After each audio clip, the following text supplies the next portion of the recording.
Let's bring in senior markets correspondent Kevin Green right away to help set up the action today. All right, KG, let's talk about the weakness that we're seeing in markets, which is atypical of November. Broad strokes, what's behind all this? Yeah, there's several different factors that are taking place here, Diane. Yesterday, you did see liquidity kind of drying up when you're looking at the EMA and the S&P 500 book depth, so that's going to be the first indication there. And we also saw a situation yesterday where we had yields moving higher, dollar moving lower, as well as equities moving lower. That's actually very unique. And the last time we actually saw that type of dynamic was right before the White House actually adjusted or changed their tariff policy when we had that tariff tantrum, if you will. So that's also a mark of liquidity coming out of the market, dollars being sold. You also have equities being sold as well, and then the flight to safety or that flight to quality when you're looking at the treasuries, that was just not existent yesterday. Now you're seeing a little bit of a different dynamic this morning where the dollar was actually moving higher. It's now actually kind of reversing lower here, but yields are actually catching a bid. So the risk-off tone is definitely in the market. If you're looking at the EMA and the S&P 500 right now for the futures contract, you can make a case that this is actually a very key area for us to be able to hold. Pretty much around this 66, 80-ish area. You can see that we have been making higher lows. This has been the trend line where we have seen buyers really stepping in. We are violating the 50-day moving average. But if buyers do step in here, then you start to form a little bit of a wedge pattern. We lose this particular level here. You're starting to talk about around that 65, 70-ish area as your next major area of support. Now, if you actually look at the NASDAQ 100 futures, we've already broken this structure. So definitely a risk-off tone that's taking place in the market. And then just to kind of put something out there, you are seeing Bitcoin obviously breaking down. It's below that 100,000 level, and there are some speculation here. It hasn't been confirmed by the company, but some speculation that we are seeing some liquidations from some major Bitcoin holders as well. That could also create this risk-off sentiment in the broader market here as people kind of search for cash, try to raise cash here, and some of these valuations start to come in a tad bit. Okay, search for cash. I want to circle back to Bitcoin in just a moment. Let's talk about big tech. When I look across the Mag 7, there was weakness across the board.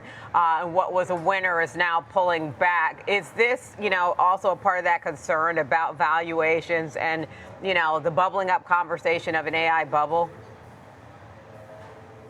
Yeah, definitely. I mean, you are seeing this concern around valuations around a lot of these AI names, and then also you're bringing up and you're starting to see bring up this depreciation cost, which rightfully so has been a little bit of a concern since this whole AI theme actually did take place. The refresh cycle that we are seeing from Nvidia when it comes to their product cycle here, and the buyers of a lot of these GPUs, they are really depreciating these on a schedule of between 5 to 6 years. But the real question is that actually the right depreciation value for these companies as well? Because at the end of the day, you are actually seeing a lot of these GPUs actually being refreshed on around 2 to 3 years or so. That could actually have a drag on cash flows, and I think that's probably why Michael Burry was actually talking about maybe some of the potential risk within this market, and you are seeing these stocks getting hit. Now, from an Nvidia standpoint, obviously this is a major mover in the S&P 500, and you got to look at this stock by tens, and when I mean by tens, dollar amount by 10. So as it continues to ratchet down, we saw that nice move to the upside a couple of weeks ago.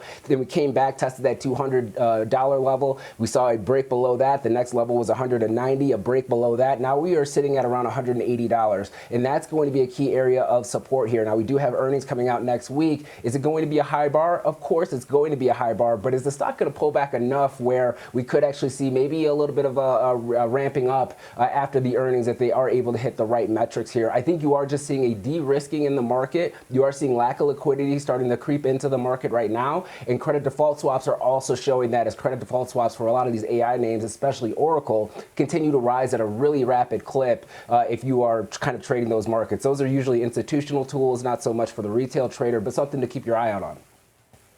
Okay, another thing I know you're across, AMAT, Applied Materials out with its quarterly results. The stock is under pressure. It looks like, overall, it looked like a good report. I do wonder if some of this weakness is just because the broader market weakness. First, what are some of your takeaways? And two, I'm curious to know if that's your thought or how you're interpreting the weakness in shares this morning. Yeah, I would agree. I mean, if you kind of look at top line, bottom line, they were able to beat both expectations here. Now, when you're looking at revenue, we did see actually a decline on a year-over-year basis, but that was expected for the market. And their guidance was actually raised to the upside, beating the street's expectations. Their commentary around China is not really too unique, but I think the market is probably taking it out on the stock. China used to used to be around 40% of their overall net sales. Now it's sitting at around 20%, and they did provide a cautionary tone when it comes to China sales for 2026 as well, because of some of the barriers that we are seeing from the U.S. as well as China here. Now, one of the bright spots that you did see in this report is actually the memory business ticking up a tad bit, and the overall revenue mix itself, you are seeing DRAM, the DRAM segment actually increasing here as foundry kind of comes back within the revenue mix just in general here. So I would say it's actually a pretty decent report. Cautious optimism when it comes to the executives, their CEO, and once again, we are seeing the broader market pulling back. It's really hard for a stock like this, especially in the AI space, to catch a bid today, given the environment that we are in right now and the concerns that we have when it comes to valuations. Okay, and speaking of the environment that we're in right now, crypto, it's been under some pressure. Bitcoin well below 100,000 now, and now approaching 95,000 at the moment. Is part of this the correlation? Because I've heard from within the crypto community that there's now this correlation to the tech sector. How do you read through that?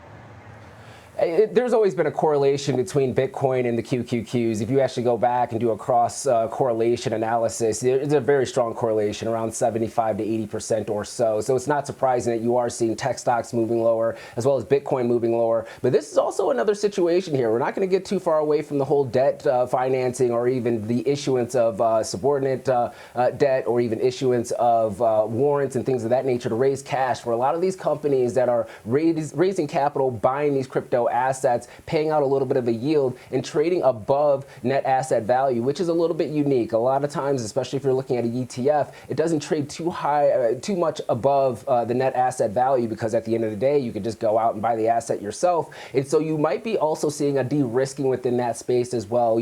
Some of the big Bitcoin holders, if we start getting to a lower price point here, may need to actually sell some assets in order to secure their books. And you are also potentially seeing a drying up when it comes to some of the subordinate offerings that are out there. People are trying to see a higher yield for a lot of these assets. So I don't think Bitcoin is a very unique situation right now when it comes to the pullback. It's the same type of situation when you're looking at artificial intelligence. It's just questioning the valuation, and then questioning some of these offshoot type of product offerings or unique offerings in the market to see if these yields or these offerings should be actually priced at the levels that they are. And right now it seems like we are seeing a little bit of a recalibration of the fundamentals for a lot of these industries. And if we actually do see Bitcoin continue to break lower, let's say below that 90,000 level, you're talking around 82,000 for Bitcoin. And I think that would actually weigh on the equity market as a whole as well.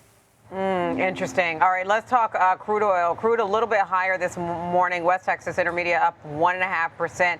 Not at $60 a barrel yet at this point. What's the trigger here? Yeah, Diane, so several different factors and events that actually took place overnight. The first one that actually did occur was Ukraine hitting a key Black Sea port from Russia, and this is actually taking offline around 2.2 million barrels per day. Now, we don't know if this is actually going to be temporary or if there's actually some permanent damage when it comes to this export facility here, but they did utilize their new technology when it comes to their cruise missiles to actually hit this port, as well as some other assets as well. And so you are seeing crude oil bump up a little bit here. We also have a situation where Iran has taken over a tanker, if you will. Now, this tanker was actually carrying some high sulfur gas oil, basically tanker fuel, if you will. And so this is something that occurred in the Strait of Hormuz.